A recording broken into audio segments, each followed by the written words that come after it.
Fala galerinha, beleza? Vamos lá para mais um vídeo, né?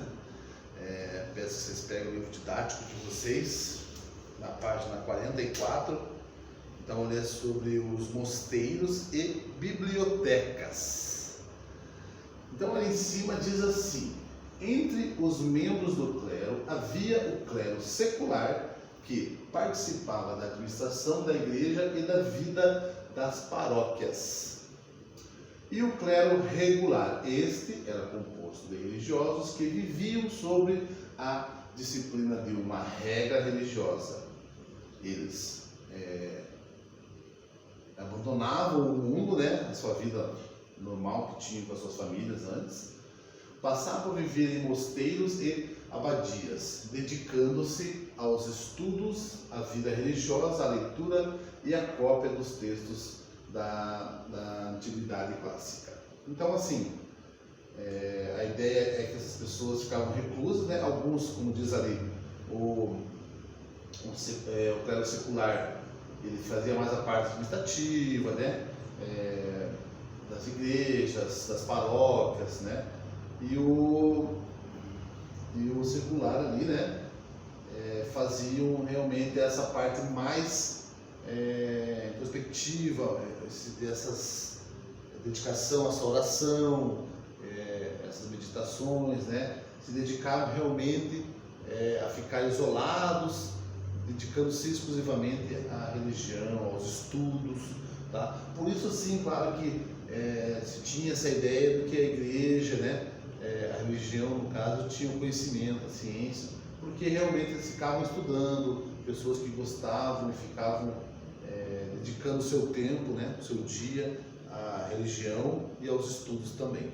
Então ali, né, normalmente os mosteiros ficavam em lugares isolados, no alto das montanhas ou em lugares retirados das partes povoadas das vilas, né, para que os monges pudessem se dedicar a uma vida de silêncio voltada à contemplação e às orações. Então, como fala a antiguidade clássica, refere-se à Grécia e à Roma da antiguidade. Tá?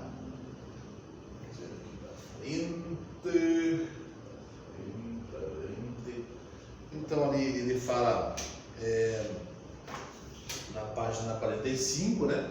Os mosteiros mais famosos da Idade Média foram os beneditos, fundados por São Bento de Núrcia, 480 a 543, os franciscanos, fundados por Francisco de Assis, 1182 e 1226, e os da Clarissas, né, fundados por Santa Clara, 1193 a 1253, entre outros. Dentro dos muros dos mosteiros, cabia a cada monge ou monja a função de regir a sociedade monástica dessa maneira. Além de rezar, né, orar, religiosos trabalhavam, laboravam, eram eles que construíam os mosteiros, que cuidavam dos animais, das plantações, dos estudos e da organização dos livros na biblioteca. Então, o mosteiro, né, normalmente era uma composição grande, uma obra grande ali, e dentro desse mosteiro existia lá os animais, as criações, as plantações, que elas se autossuficientes. Então, esses monges, né, essas monjas, eles faziam todas essas funções necessárias para que isso acontecesse. Então, eles construíam, faziam manutenção, limpavam, cozinhavam, criavam os animais, faziam o plantio, tudo isso para que eles mesmos não precisassem sair dali, né, e buscar outras coisas.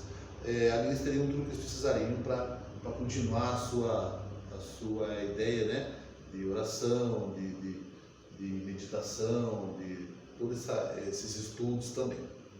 Tá? Deixa eu só ver aqui.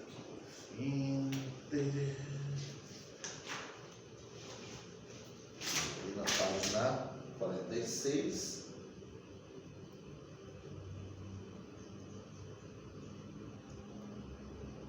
Então ali 46 diz assim: nos mosteiros ficavam as bibliotecas medievais, que abrigavam os livros copiados pelos monges em latim. O trabalho de escrita dos livros medievais era feito pelos monges copistas e decorados por desenhos chamados de iluminuras. Os livros eram decorados com guirlandas, arabescos e também com cenas religiosas ou do cotidiano. Em algumas obras, as iluminuras estão relacionadas ao texto e são utilizadas de maneira que facilite a compreensão dele. Em outras, as ilustrações não apresentam relações com o texto e foram inseridas de forma apenas decorativas, pois muitos dos ilustradores eram iletrados, né? Então não tinham conhecimento da letra, não sabiam ler também. Bom, então assim, eles faziam as cópias desses textos e produziam, colocavam e agregavam desenhos, né? Algo que pudessem agregar nesse material, nesse conteúdo também. Tá? Então, vamos para o ensino medieval. Então, no ensino medieval, as primeiras escolas medievais surgiram no entorno das catedrais, escolas catedralísticas, né? E dentro dos mosteiros, escolas monásticas. A instrução tinha um objetivo muito específico: ler salmos e orações, escrever poemas e preces para Deus e para os santos. Nas escolas catedralísticas e monásticas, oferecia-se curso que tinha como base o ensino do latim. No início, os alunos eram pessoas que ansiavam por uma vida religiosa. Com o tempo, porém, integrantes da nobreza que não buscavam a vida religiosa também procuraram uma formação educacional.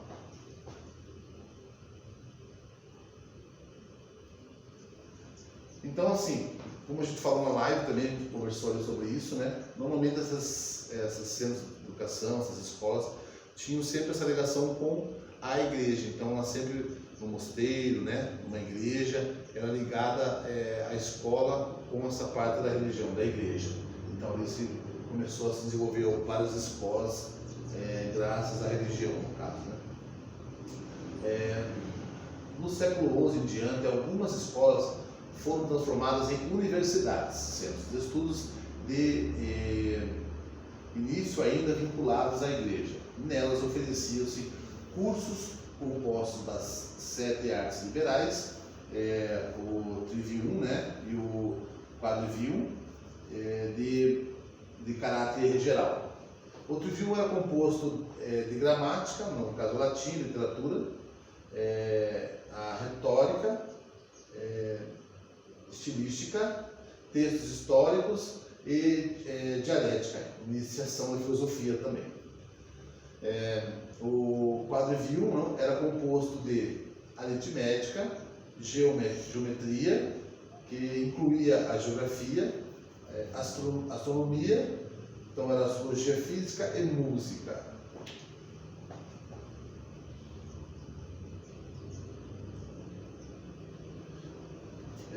Os alunos entravam na universidade por volta dos 14 anos e as etapas do trivium e do quadrivium tinham duração variadas, dependendo do rendimento escolar de cada um.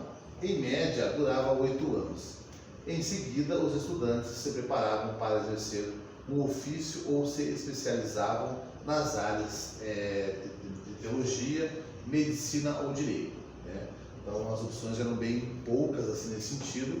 Então, eles entravam novos na universidade, né, na faculdade, vamos dizer assim, e ficavam até 8 anos, dependendo do rendimento, né, de cada um, dedicação de cada um também, como que cada um absorvia todo esse conhecimento. Assim, a gente tem que pensar que eram anos,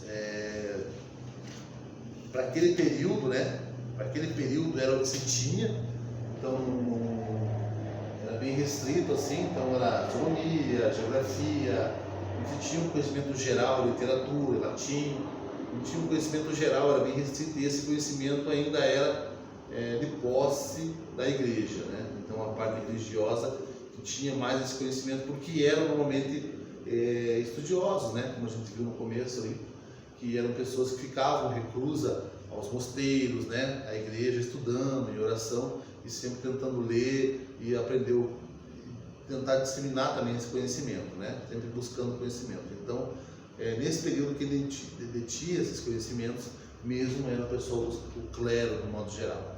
Tá? Gente, então a gente termina aqui mais esse vídeo, né? Depois voltamos com a arquitetura medieval no próximo vídeo, então, beleza? Um abraço e até mais.